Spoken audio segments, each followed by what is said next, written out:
बिस्मिल्लाहिर्रहमानिर्रहीम अस्सलाम वालेकुम। आज की वीडियो मेरी अब तक की वीडियोस में से सबसे ज़्यादा इंपॉर्टेंट वीडियो होने वाली है।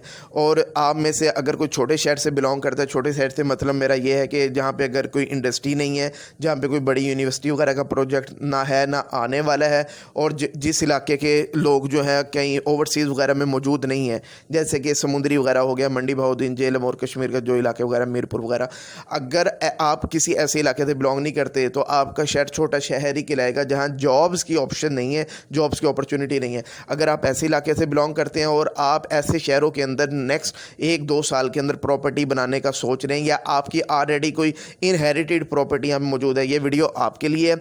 अगर आप एग्रीकल्चर लैंड लेने चाह रहे हैं तो ये वीडियो आपके लिए है। और ऑलरेडी अगर आपके पास इनहेरिटेड या अपनी कोई एग्रीकल्चर लैंड मौजूद है और वो आपने ठेके वगैरह पे दी हुई है तो तब भी ये वीडियो आपके लिए है। और एक और इम्पॉर्टेंट चीज़ मैं बताता चलूँ कि ये सारा स्टैटिस्टिकल एनालिसिस है, कोई गैब का इल्म नहीं है। तो मैं 100% मैं गलत हो सकता हूँ, लेकिन अब तक की जितनी मैंने वीडियोस वगैरह की हैं, अल्लाह का शुक्र है कि वो स्टैटिस्टिकल एनालिसिस की बेस पे की हैं और वो तकरीबन ठीक ही हुई हैं। और जो हमारे पुराने व्यूअर्स हैं वो इस बात के विटनेस भी वो करेंगे। अच्छा जी, सबसे इम्पॉर्टेंट चीज़, पाकिस्तान के अंदर आने वाले 1-2 साल के अंदर रियल एस्टेट जो है वो तबाह बर्बाद होने वाली है, लोगों का पैसा डूबने वाला है। तो अगर आप ये सोच रहे हैं कि मैं ऐसा कुछ कहने वाला हूँ, तो ऐसा बिल्कुल भी नहीं है, बिल्कुल भी ऐसा नहीं होने वाला। हाँ, अगर आपका पैसा बैंकों के अंदर पड़ा हुआ है और आप समझ रहे हैं कि बैंक हमें जो है ना 15-20% प्रॉफिट दे रहे हैं, 14% दे रहे हैं, 15% दे रहे हैं, तो आपका पैसा उड़ने वाला है, समझे, वो क्रैश हो जाएगा आपका पैसा। अपना पैसा कहीं ना कहीं आप इन्वेस्ट कर दें। मैं नहीं कहता कि आप प्रॉपर्टी में करें, आप उसकी कोई भी अजनास के अंदर इन्वेस्ट कर दें यार। आप कोई भी चीज़ लेके रखेंगे ना, वो आपको कल को गेन दे के जाएगी। गाड़ी ले सकते हैं, गाड़ी लेके रख लें। कोई घर का फर्नीचर बनाना है, कोई इलेक्ट्रॉनिक्स की चीज़ बनानी है, वो बना लें। इसके अलावा कोई आपने अगर आप ऑयल स्टोर करते हैं तो वो कर लें। कोई दालें चावल कोई भी चीज़ अगर आप करेंगे उसमें आप इन्वेस्ट कर दें। अगर वैसे आपका पैसा कहीं पे पड़ा हुआ है तो वो आपके लिए वो एक एटम बम है, वो किसी वक्त भी फट जाएगा, ये क्रैश हो जाएगा। तो इसलिए मैं कह रहा हूँ कि अपना पैसा जो है ना वाइजली इन्वेस्ट करें। हाँ जी, वाइजली इन्वेस्ट करने का ये मतलब नहीं है कि आप अभी जाएं और 10,000 वाली किस्तों में प्लॉट में ले लें और कल को आप कहें जी मैं भी रियल एस्टेट में ना इन्वेस्टर बन गया हूँ। ये जो किस्तों पे लेते हैं ना, ये 5-10 हज़ार की किस्तों वाली, और ऐसी सोसाइटीज़ में लेते हैं जो 4 साल पहले भी जो एडवर्टाइजमेंट कर रही थी आज भी कर रही हैं, तब भी उन्होंने कुछ नहीं दिया, आज भी कुछ नहीं दिया। तो ऐसे लोगों को समझे पैसा गया। तो हमारी टीम के ना कान पक गए, इतनी कॉल्स, इतने मैसेजेस, फलां सोसाइटी में इतना पैसा। और ये भी साथ कहते हैं कि हम 1 साल से आपकी वीडियोस देख रहे हैं, 1.5 साल से देख रहे हैं, लेकिन हमने ना फलां सोसाइटी में फिर भी ले लिया था। तो जब हमारी वीडियो से कुछ नहीं लर्न किया तो अब हमें कॉल क्यों कर रहे हो यार? मेहरबानी, अगर आपने कोई और इन्वेस्टमेंट करनी है तो करें। तो इस तरह के ना आप अपना भी टाइम ज़ाया करते हैं, हमारा भी करते हैं, हमारी टीम का भी टाइम ज़ाया करते हैं, ठीक है ना। ये चस्के वाले जो लोग हैं ना, और ये चंद लोग होते हैं, ये बाकी सारी कम्युनिटी नहीं होती, चंद लोग होते हैं। और ये वेले लोग मैं कहूँगा जिन्होंने किस्तों के ऊपर 10-10 हज़ार की किस्तों के ऊपर लिए हैं ना, तो मैं कहता हूँ कि इनसे ज़्यादा मैं क्या लफ्ज़ इस्तेमाल करूँ। तो इसलिए ये वीडियो उनके लिए भी नहीं है। तो देख रहे हैं तो काइंडली यार आपसे माजरत के साथ आप ना ये जो है ना लीव कर दें, ये वीडियो आपके लिए है ही नहीं। अच्छा नहीं, छोटे शहरों में अगर आप घर बनाने का सोच रहे हैं तो मैं आपको मशवरा दूंगा कि आप वहाँ पे इन्वेस्टमेंट ना करें।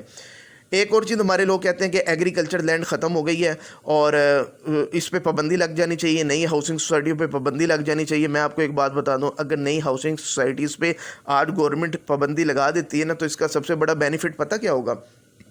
कि जो एक आम बंदा आज घर लेने का सोच रहे हैं ना, अब वो घर नहीं ले सकेगा। फिर जो प्रॉपर्टी आज आपको 50 लाख की मिली है ना, कल को वो आपको 1 करोड़ की भी नहीं मिलेगी। होगा क्या कि जब नई सोसाइटीज़ कम होंगी तो अपॉर्चुनिटीज़ कम हो जाएंगी, नई चीज़ मार्केट में कम होगी, लेकिन डिमांड हमारी 22 करोड़ की आबादी है, डिमांड इंक्रीज़ कर रही होगी। तो होगा क्या? प्राइसेस ऊपर से ऊपर चली जाएंगी और एक आम बंदा फिर सोच भी नहीं सकेगा। इसलिए ये जो नई सोसाइटीज़ बनती हैं, जो ऑन ग्राउंड आती हैं, ये किसी हद तक प्राइसेस को बैलेंस कर देती हैं। छोटे शहरों में मैं इसलिए बात कर रहा था कि वहाँ पे ना इन्वेस्ट करें, क्योंकि वहाँ पे क्या हुआ है कि वहाँ पे नई सोसाइटीज़ तो बनी कोई नहीं, लोगों ने वहीं पे बार बार इन्वेस्ट किया, लेते रहे। अब थक्कड़ से थक्कड़ मोहल्ले के अंदर भी आपको 15-15 लाख का वहाँ पे मरला जो है ना पर मरला कीमत मिल रही होती है। तो अगर आपने 5 मरले का लेना 70-75 लाख रुपए का, आपको छोटे शहरों की बात कर रहा हूँ, गली मोहल्लों की, जहाँ पे सीवरेज के मसले होंगे और जो है ना पता नहीं अजीब व गरीब मसले होंगे, यही 70-75 लाख का आपको लाहौर के अच्छे इलाकों के अंदर प्लॉट मिल सकते हैं, जहाँ पे हर किस्म के एमेनिटी होगी, एक लाइफ स्टाइल होगा, एक स्टैंडर्ड होगा, और आपके बच्चों की ग्रूमिंग और आपकी जो ज़हनी ग्रूमिंग है वो होगी। तो इसलिए छोटे शहरों में आप इन्वेस्ट ना करें। वहाँ पे जो प्राइसेस बढ़ी हैं वो इस वजह से बढ़ी हैं क्योंकि वहाँ अपॉर्चुनिटीज़ थी नहीं, रियल एस्टेट के अंदर नई सोसाइटीज़ थी कोई नहीं, वहाँ पे बहुत ज़्यादा बढ़ गई हैं। एक तो वहाँ पे कॉस्टली बहुत ज़्यादा, उससे कम पैसों के अंदर आप बड़े शहर के अंदर अपनी अच्छी प्रॉपर्टी बना सकते हो। अच्छा, दूसरा ये कि वहाँ पर आप महंगी चीज़ लोगे लेकिन उसके अंदर गेन नहीं आएगा, आपका जो गेन पहले ही आ चुका है वो वहाँ पे आपको गेन नहीं मिलेगा। वही पैसा आप बड़े शहर में लगाओगे, सस्ती प्रॉपर्टी लोगे, लेकिन ये गेन आपको ज़्यादा देगा। आज आप एक प्लॉट यहाँ पे किसी शहर में 50-60 लाख रुपए का लोगे ना, तो 5 साल के बाद ये 1 करोड़ प्लस का होगा। लेकिन छोटे शहरों के अंदर आपकी कोई भी प्रॉपर्टी आपको 5 साल के अंदर 100% से ऊपर दे के नहीं जाएगी। और दूसरी चीज़, अगर आपके पास कोई इनहेरिटेड एग्रीकल्चर लैंड मौजूद है, फॉर एग्जांपल किसी के पास, मैं कहता हूँ कि 5 एकड़ या 5 किले किसी के पास जगह मौजूद है और वो उसने ठेके पे दी हुई है, खुद काम अगर कर रहा है तो वेल एंड गुड, बहुत अच्छी चीज़ है, एग्रीकल्चर में काम कर रहा है, ज़बरदस्त। अगर उसने ठेके पे दी है, मैक्सिमम उसको कितना ठेका आता होगा उसका, किसी की 5 एकड़ है, 50,000 रुपया सालाना आता होगा। मैं कहता हूँ नहीं यार, 1 लाख रुपया उसको सालाना कोई बंदा दे रहा है, ठेका दे रहा है, तो 5 एकड़ के उसको सालाना कितने मिल रहे हैं? 5 लाख रुपया।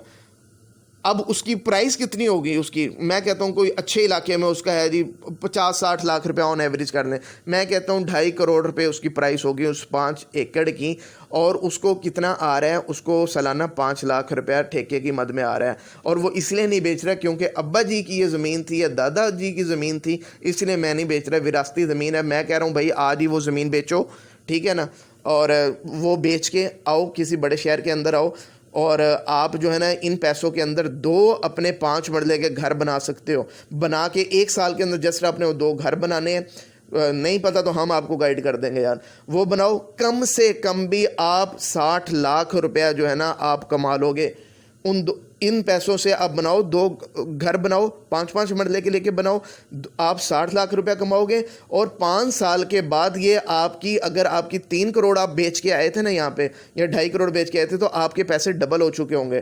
5 साल के बाद 5 एकड़ की जगह ना 10 एकड़ जाके आप बेशक खरीद लेना, अब्बू की जो है ना, दादा अब्बू की रूह भी खुश हो जाएगी। तो 10 एकड़ आप ज़मीन बना लेना, वाइजली सोचो।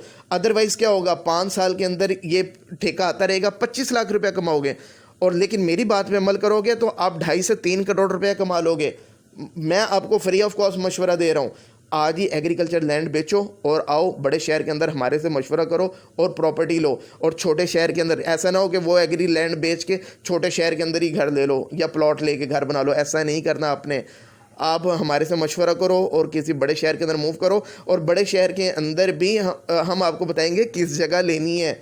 हर जगह एक जैसी नहीं होती है। मिसाल के तौर पे किसी एक इलाके में यूनिवर्सिटी शुरू हो गई है, 10,000 वहाँ पे कल को स्टूडेंट आना है, उधर की रियल एस्टेट का तो सिनेरियो चेंज हो गया ना। उन 10,000 लोगों के हॉस्टल्स का भी वहाँ पे इंतजाम होना है, 300-400-500 लोगों का स्टाफ भी उनके लिए हायर होना है। उन्होंने भी कल को रेंट पे भी घर लेने हैं, घर ख़रीदने भी हैं वहाँ पे, और उसके अलावा 10,000 लोगों का वहाँ पे जो उन्होंने खाना पीना भी है, होटलिंग भी चलेगी, दुकानें भी चलेंगी, जो कमर्शियल प्रॉपर्टी होगी वो भी ऊपर चली जाएगी। इसलिए हमें पता है कौन से इलाके में क्या होना है, क्या सिनेरियो बनेगा, तो हमारे से मशवरा करके करें।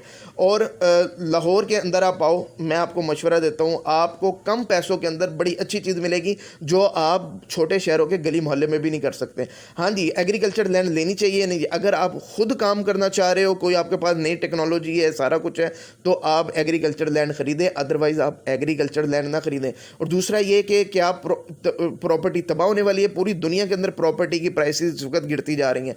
पाकिस्तान वो वाहिद मुल्क है जहाँ पे प्रॉपर्टी की कीमतें गिर नहीं रही, बल्कि कुछ सोसाइटीज़ हैं जहाँ पे बढ़ती जा रही हैं।